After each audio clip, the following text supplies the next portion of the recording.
It can't go on much longer for the Edmonton Oilers. You sit here today and you look at the standings, and they're second last in the NHL. The only team worse than them is the embarrassing San Jose Sharks. And if you take a look up higher and see who's first place in the Pacific Division, it's the Vegas Golden Knights, 18 points ahead at this point in the season. That is a massive hole for the Oilers to climb, and it's going to get real for them very soon, because at some point here, they're going to have to pick up the pace. Their record has dug themselves in a hole that they're going to have to play at a significant winning percentage in order to catch up. And if you can't get a save, it's going to be very hard to play at that level. If your defense is not good enough and gives up way too many easy goals to the opposition, it's not good enough again.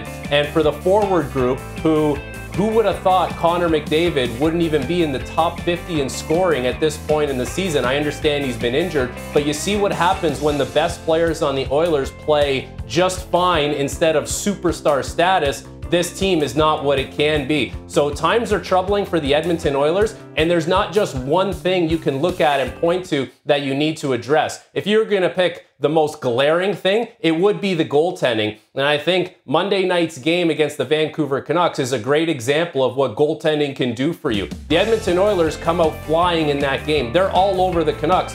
Thatcher Demko makes 5 or 6 big saves early on in that game, and that allows the Canucks to have an opportunity to get their star players more involved in the game and tilt the ice in their direction. The Edmonton Oilers do not have that luxury right now, and that's one of the biggest things ailing this team. So if they're going to address things, the goaltender is first and foremost, but I don't know what solutions are out there. I don't know who's willing to take on Jack Campbell's contract and the money involved with that. Ideally, Stuart Skinner would take the next step here and be a starting goaltender in the NHL, but he hasn't fared much better either. So there's a lot of problems for the Edmonton Oilers and not a lot of solutions, but time is going to be running out for them if they don't find a way to right the ship.